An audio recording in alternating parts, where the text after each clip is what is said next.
Bonjour à toutes et à tous, j'espère que vous allez tous très bien les gars. Aujourd'hui on se retrouve pour une toute nouvelle vidéo. Aujourd'hui le marché crypto est assez rouge, on est passé du tout au tout. Clairement hier on était tout vert, aujourd'hui on est tout rouge. La map est rouge, il y a pas mal de coins qui baissent, comme on peut voir. BTC moins 2,3, on a Ethereum qui perd 4%, le BNB 2%, on a également le ARB qui perd 5%, ça tourne autour de moins 2, moins 5%. En tout cas les gars, je vous invite réellement à liker la vidéo comme d'habitude, ça m'aide énormément pour le référencement. Dans un premier temps on ira très rapidement sur Twitter, on ira voir que je vous ai partagé hier un trade que j'ai pris, un magnifique trade. Avant-hier, j'ai pas pu profiter du mouvement haussier. Au final, je me suis rattrapé en profitant du mouvement baissier. Ça commence très bien le mois. Puis ensuite, on ira directement sur Bitcoin. On ira voir le trade que j'ai pris hier, que j'ai clôturé. Et on ira également voir un autre trade sur lequel je suis actuellement. Je vais vous l'expliquer et puis on verra s'il va bien se passer. Par la suite, on ira voir la yield curve pour timer cette récession. On ira voir que c'est très intéressant ce qu'elle est en train de faire. Puis on ira sur le Solana et ensuite le Link qui sont tous les deux en train de chuter. Allez les gars, on est parti.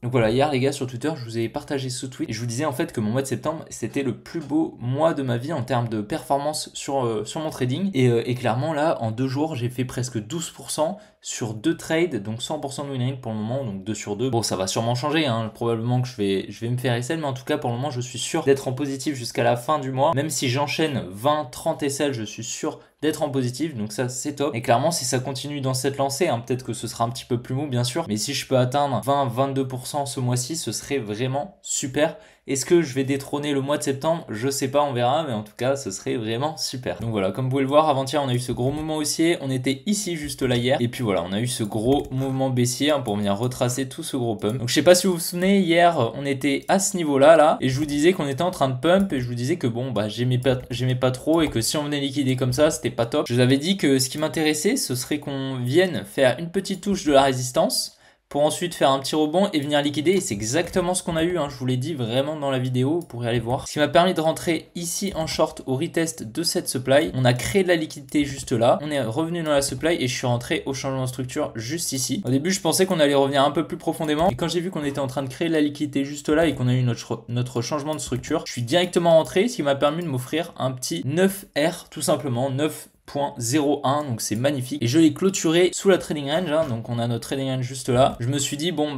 c'est pas hyper clean là, vous voyez on était en train de créer des equal highs juste là, donc je me suis dit on vient chercher notre trading range, ça m'étonnerait pas du tout qu'on ait un retournement pour venir ensuite chercher ces liquidités. Je me suis dit si on l'a, qu'on vient ici, je re-rentrerai peut-être. Au final on l'a pas eu, j'ai clôturé à 9R et puis ensuite on a rechuté, donc écoutez, il n'y a pas de problème. De toute manière je m'en sors largement gagnant, et là voilà, je suis rentré en trade. On a quasiment le même setup, honnêtement c'est assez similaire. On a une grosse poche de liquidité ici, on vient liquider une première fois, ensuite comme vous pouvez le voir on est en train de créer une trendline qu'on est venu liquider, on a recassé la structure ici, on est venu chercher énormément de liquidité et on a continué notre cassure. Donc voilà, après moi je vais clôturer assez tôt, j'aimerais faire 3,29R, largement assez, honnêtement ça m'emmènerait sur un 3 sur 3 et plus de 15% sur le mois, alors qu'on est que le 3 octobre, faut se le rappeler.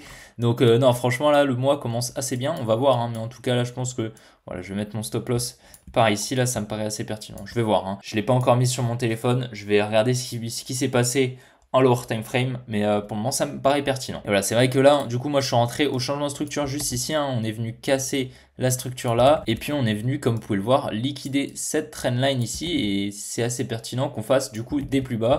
En plus de ça, on est en train de créer une poche de liquidité au sud ici, donc bien sûr je pense que c'est assez confluent. Donc voilà, après si on revient sur une charte vierge, comme vous pouvez le voir, on est revenu donc chercher notre trading range qui était ici, et on est venu chercher donc toutes les liquidités. On a clairement fait un énorme pump and dump en très peu de temps. Actuellement je pense qu'on va venir nettoyer tous ces lots, ça m'étonnerait pas du tout. Par contre on n'est pas du tout à l'abri d'avoir un petit rebond juste ici, revenir chercher les liquidités et ensuite rebaisser. Je vais vous montrer les charts de liquidité, et clairement il y en a énormément au sud, beaucoup plus au sud qu'au nord. Donc voilà, si on regarde les liquidités, il y en a un petit peu aux 29 000 comme vous pouvez le voir, mais sinon la majorité c'est des 27 000 aux 23 000 donc ça m'étonnerait pas du tout que là, dès qu'on passe en dessous de ces lots ici là, ça m'étonnerait pas du tout qu'on ait une accélération baissière. Donc écoutez, pour le moment je vais prendre ce short, et peut-être que j'attendrai un petit rebond pour pouvoir re-rentrer en swing, parce que clairement je pense que ça me paraît pertinent de garder un swing sur du moyen terme afin de probablement le clôturer en novembre, donc le mettre sous carpet. Ça veut dire clairement que je vais le garder sur du moyen terme, et si par exemple le prochain mois est mauvais ou moyen, ben je le clôturerai afin d'avoir quand même des performances. Clairement là le mois d'octobre commence extrêmement bien, donc je pense que c'est pas très pertinent de clôturer avant octobre, plutôt pour lisser en fait ses performances dans l'année et tout simplement être constant. Moi mon objectif c'est d'avoir 10% par mois, donc chaque mois hein, j'aimerais bien qu'il n'y ait pas trop de fluctuations entre les mois, donc c'est pour ça que là je suis très content de les avoir eus. Maintenant va falloir les conforter. Vous avez très bien dit hein, qu'on allait revenir chercher les 28 000. Maintenant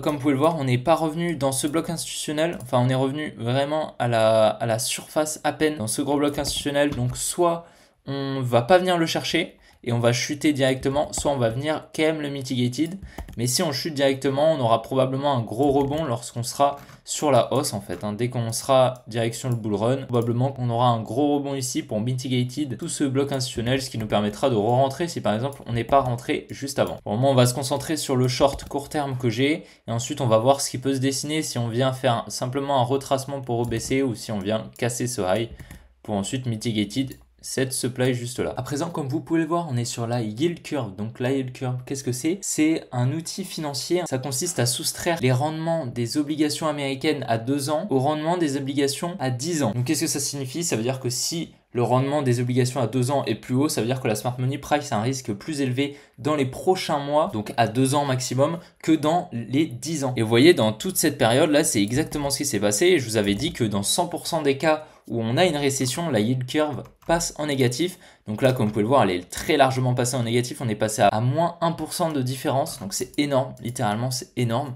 Et là par contre, qu'est-ce qu'on peut voir? C'est que dans les derniers jours, on a eu un gros pump. Donc peut-être que là, on va venir enfin passer en positif, qui nous permettrait de timer plus précisément cette récession. Et c'est environ 100 à 120 jours après qu'on passe en positif que la récession prendra place. Donc voilà, on va surveiller ça de très près. Donc sur le Solana, hein, je vous rappelle qu'on a une grosse poche de liquidité ici et qu'on est revenu très proche de celle-ci. On est revenu dans cette supply, donc à présent ça m'étonnerait pas du tout qu'on ait un rebond pour ensuite repump. Maintenant on n'est pas à l'abri quand même de dump directement si le Bitcoin décide de dumper, mais clairement ça m'étonnerait pas du tout qu'on vienne chercher ces liquidités au nord, hein. Franchement elles sont tellement proches que je trouverais ça dommage de pas venir les chercher. Si on regarde, on a eu une petite distribution ici, on est revenu sous notre trading range juste là, et à présent voilà, on est en train de créer une espèce de trendline, on va probablement venir la liquider et probablement pump encore, hein. On verra ce qui se passe, mais clairement je pense qu'un retour ici n'est pas du tout déconnant. Donc sur le link on voit clairement qu'on a eu une distribution, enfin on a eu des espèces d'escaliers de liquidation comme ça là, on est venu casser notre structure par là, et à présent je pense qu'on est parti pour faire des plus bas.